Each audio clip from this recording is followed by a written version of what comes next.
Hey everyone, Goji Fan Predator 2003 here with another review.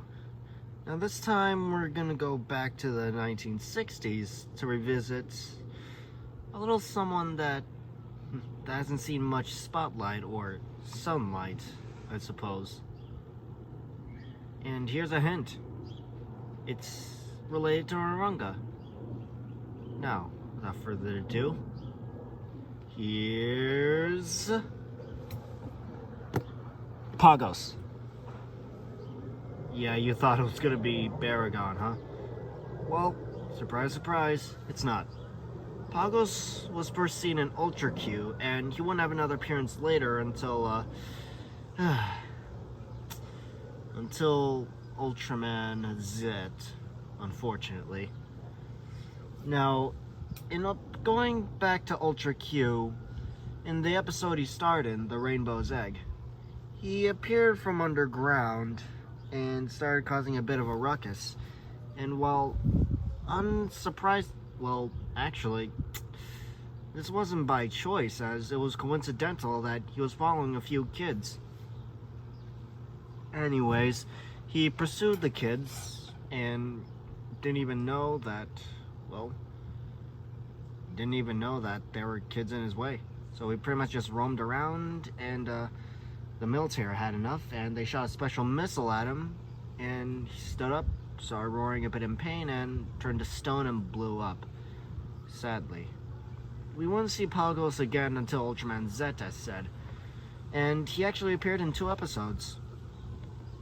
The first episode he showed in had to do with Alien Keemer, and he was fighting Ultraman Z in the city. And during the middle of their fight, Pagos just disappears. After that, when Alien Keemer is defeated, Pagos reappears and is surprised. So he pretty much just goes back underground. Until the activation of Ultroid Zero, that is. In that episode, he's not the only monster to be reawoken. He's actually agitated by Ultroid Zero's appearance. And, well, he fights him alongside Demaga and Gomez, or Gomez S, as it was quite bigger. But anyways, the 3 fight Ultroid Zero, and ultimately all 3 are destroyed by Ultroid Zero's beam, and that led to a lot of catastrophic effects, and it was really no wonder why all the monsters were aiming for destroying Ultroid Zero. Anyways, that's the last we've seen of Pagos. His very recent appearance, actually. Now, moving on to this figure. This is the Marusan version, as you can tell by here. And unfortunately, I got this guy like this.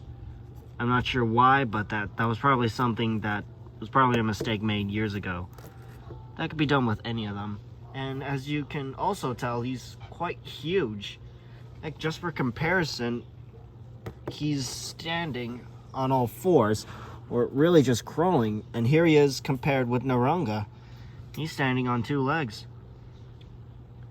And just to show how he looks on all 4s, looks a bit like a dog wagging his tail. Seriously. Anyways, the thing common with these 2 is that, surprising fact, or unsurprising fact, they were remodified from the Baragon suit from Frankenstein vs. Baragon. And, well, both you can tell. Look at the bodies. Naranga has a bit more detail and variation, but the similarities are there. I wouldn't be surprised if they actually were biologically related. Now, putting him back, and also look at him compared to this Megaguirus. Look at them. Seriously, Pagos can probably bite off Megaguirus' head. Ugh. But anyways, I'm gonna put this guy back to this. There. Now, for overall sculpt and paint, I'm gonna be honest, I feel like they should have gone with a few grays or blacks every so here or there instead of this blue, but it's not too bad. I guess you could say that's probably an adaptation from eating uranium. Yeah, big fact and spoiler alert. This guy eats uranium. Radioactive. And that's not too uncommon, as we see in Ultraman, the series after Ultra Q, that Gabora eats uranium. So, yeah. If all three of those monsters were related to Baragon, that would not surprise me. Even though they're all modified from the Baragon suit, but still, if they were biologically related, that would be something. Anyways, he has about 5 horns and 2 tusks, as you can tell by his face. His eyes are red. Not sure why, but they chose red for him. And his tongue is inside his mouth. You see that? Yeah. It's red too, and the teeth they're pretty much just painted and lightly sculpted into the mouth. Not completely, but well, what are you gonna do? Anyways, we haven't seen any other type of Pagos toy that resembled much of Pagos, at least. Actually, no, that's a lie. There actually have been a few other Pagos toys, but well, this is the one I have, and I do know that there's a jumbo size standing on 2 legs and a very smaller version of it, but unfortunately, I do not know how big or tall they are. Anyways, going back to him, he has, and his tail, look at this. It was probably a bit longer in Ultra Q. And, well, so far it's not too bad. I can see the use of blues, as some animals eating radiation tend to have a few miscolors with how they look, and I guess you could say that this was probably advantageous or not.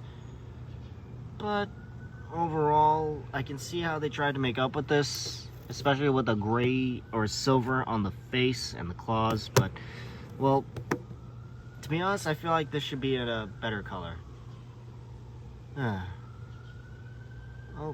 anyways, that seems to be all for Pagos.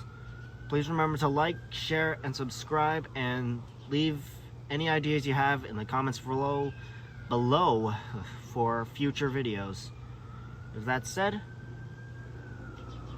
all that said, hope you have a good day, and see you till the next one.